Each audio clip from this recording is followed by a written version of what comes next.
覚えてらっしゃいますか？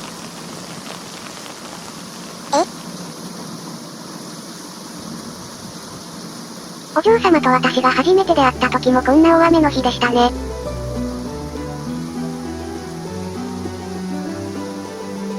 そうだったっけ？お嬢様にとっては大したことのない出来事だったのでしょうが、私にとっては運命的なことだったのでよく覚えています。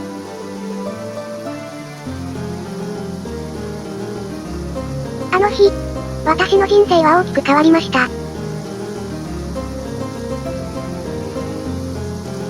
なんでずっと私の部屋で黄昏れてるの？そうですね。雨があの日を思い出させるから、ですかね。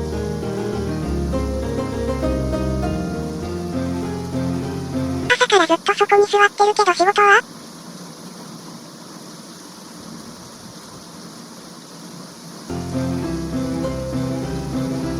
ねえ聞いてる？無視しないでよ。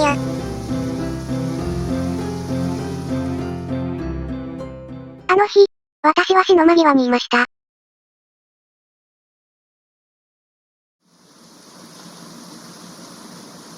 工務館で働く、少し前の話です。大きなお屋敷で働いていた私は、嫉妬や妬みに相はめられ、無実の罪により木の幹のまま屋敷を追い出されてしまいました。身寄りのなかった私は頼れる人もおらず、幾日も雨水だけをすすりかろうじて生をつなぎ止めていました。しかしそれも限界が来て、いよいよか、という時でした。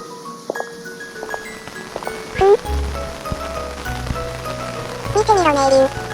は？野良犬のくせに立派なメイド服を着ているぞ。最近の畜生はいい暮らしをしているのだな。いえ、おそらくあれは仮装でしょう。でなければメイド姿で路地裏で過ごす理由がありません。ただ着るものが選べない貧乏人でございましょう。いや私顔怖くない？ 2、3人やっちゃってる顔じゃない。普段からこんなものですよ。思い出話にちゃちゃ入れないでください。こんな珍しいものを見られるなんて、雨の日に散歩するのも悪くないな。いや、これは運命というやつか。面白い。お嬢様、あんな汚らわしいものはあまりご覧にならない方がよろしいかと。レミリア様の高貴な眼球が怪我されてしまいます。そういうなメイリン。今日からこいつは我らの屋敷に住むことになるんだ。今からその調子だとこの先が思いやられるぞ。連れて帰られるのですか？この汚らわしい人間を。なんだ？私の決定が不服か？面白い。いえ、不服など、滅相もありません。そうか。それでいい。そういうわけだ、野良メイド。今この時をもって貴様は私の所有物だ。肯定以外の答えなどありはしないが。返事は？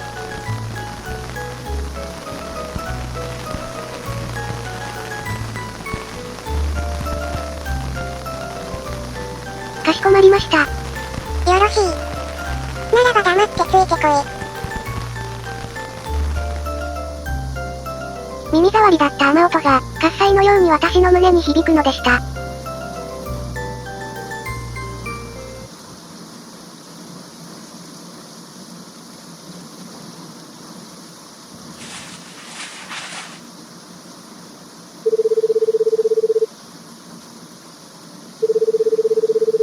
もしもし？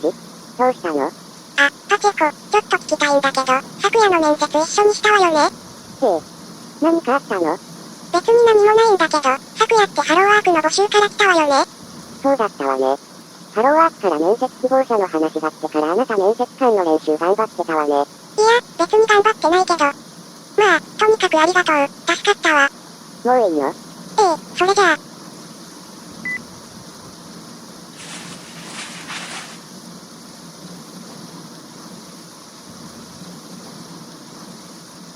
さっきの話なんなの？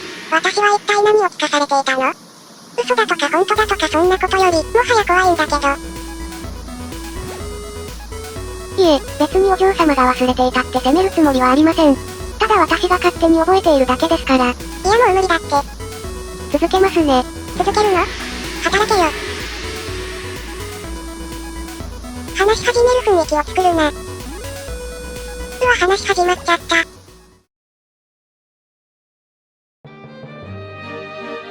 なんやかんやあって話が聞けるほど回復した私はお嬢様からなぜ私を連れてきたのかを聞かされるのでした。いいか。お前を拾ったのは情けや哀れみではない。気まぐれでもないし趣味でもない。私は腐るほど金を持っていて捨てるように金を使っているが、貴様なんぞを養うつもりは毛頭ない。適正な金は出してやる。死ぬ気で働いてもらうぞ。なんで私ずっとこの格好してるの？私の記憶の中のお嬢様は9割方このポーズですね。あんたなんなの？私、メイドとしての心得はあるので、メイドとして働いてもよろしいでしょうか？そうだな。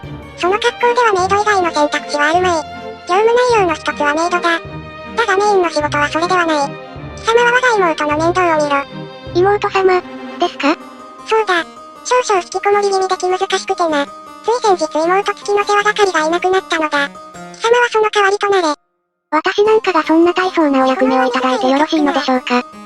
むしろ貴様のような死んでもいいような奴こそが適任なのだ。え？せいぜい遊び道具以上の価値があることを示し続けることだな。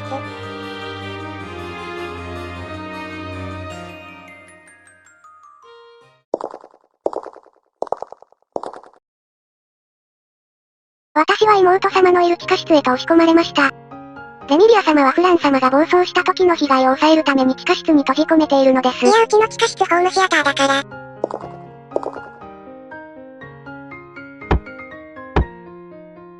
失礼します。いや、怖いって。はじめまして。本日からフラン様の世話係を仰せつかったいざよい咲夜と申します。何なりとお申し付けください。いや、怖いって。冷え？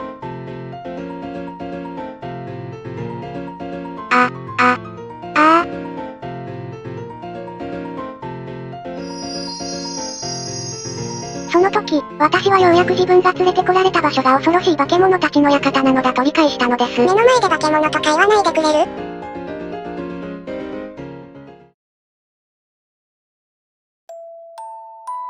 私は死の恐怖に怯えながら何とか働いていました。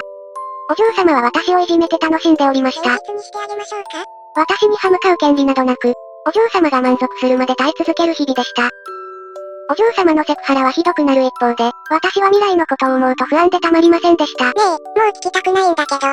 そんな日々の中で一つ幸運なことがありました。それは、フラン様が怖いと思っていたのは大きな勘違いで、とてもお優しい方でお世話係に任命されたのは大変幸運なことだったのです。フラン様のお部屋はお嬢様から逃げられる幸せな空間でした。いちいちうるさいんだけど。っていうかこれ何してるの？作り話の中くらいちゃんと働いてくれる？そんな日々を過ごしていた時、私はとあることに気がつきました。フラン様がよく寂しそうなお顔を見せることです。レミリア様は自分のやりたいことばかりして、そのせいで寂しがっているフラン様を引きこもり気味だと決めつけ、私のような他人をあてがうことでごまかしているのです。作り話って注釈つけてくれる？フラン様は人知れず心の中で泣いていたのです。全部作り話だけどフランかわいそう。注射の分際で何をと言われるかもしれませんが、何とかしてあげたいと思った私は、とあるものを妹様にお渡しすることにしました。フラン様。どうぞ、これを受け取ってください。これは私の家に古くから伝わる懐中時計で、お守りのようなものなんです。1600年代に作られたとても歴史のあるものでパーツ一つ一つ全てが職人の手作りでその価値は数十億円を下らないという一品で本当なら国宝級のものなので博物館やその他ふさわしい場所で厳重に保管すべき幻の懐中時計ですけど、妹様に差し上げます。キモ？どうぞ、耳に当ててみてください。とても温かい音がして、心が落ち着きますよ。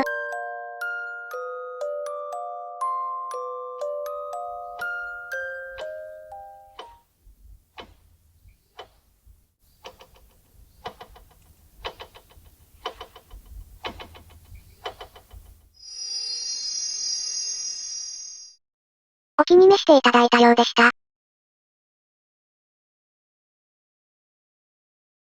それからというもの。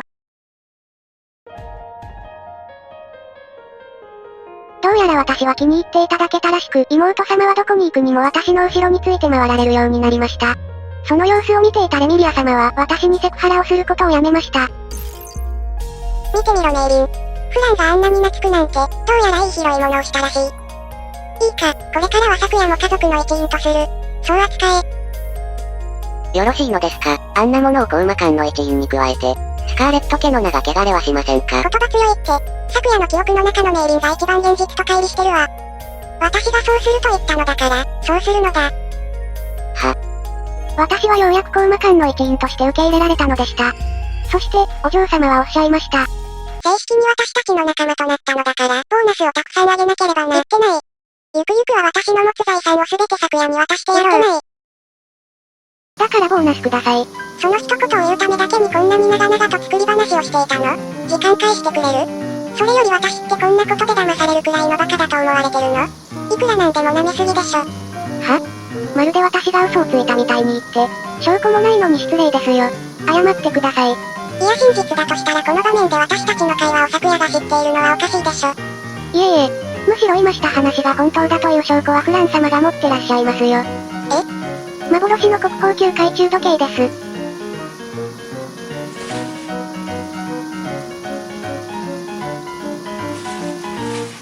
フラン。昨夜から時計なんてもらってないわよね。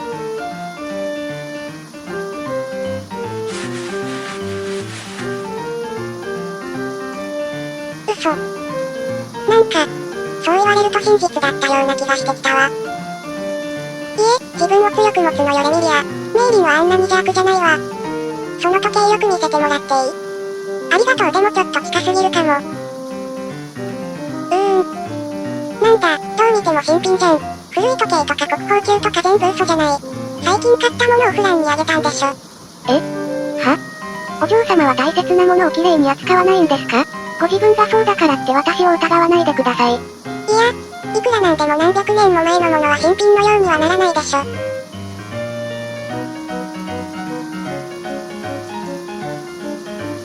日本製じゃん。なんなのあんた。騙すつもりならこういうの消しておいてもらえる？これで騙せると思われてるならさすがに悲しいわ。いえそれは私というメイドが日本にいるという意味です。いやもう無理だから。あんた、私を何だと思ってるのよ。今日の嘘は全体的に私を舐めすぎよ。僭越ながら、誤解を恐れずに申し上げますと、お嬢様は大層バカでいらっしゃるので簡単に騙せると思ってました。よくわからないけど今すごくバカにしたでしょ。今まではあえて騙されてあげていたけど今日は騙されてあげないわよ。ここぞとばかりに見え張ってますね。うるさい。私を騙すだけならまだしも、フランを巻き込んで嘘つくのはやめなさいよ。フラン様を仲間外れにするのはやめてください。お嬢様っていつもそうですよね。遊んでいるわけじゃないんだから、昨夜の悪ふざけにフランを巻き込むのはかわいそうでしょ。私は遊んでいるつもりでしたけど。貴様、とうとう本音を言ったわね。私をからかって遊んで楽しかったかしら？いえ別に。せめて楽しんでいなさいよ。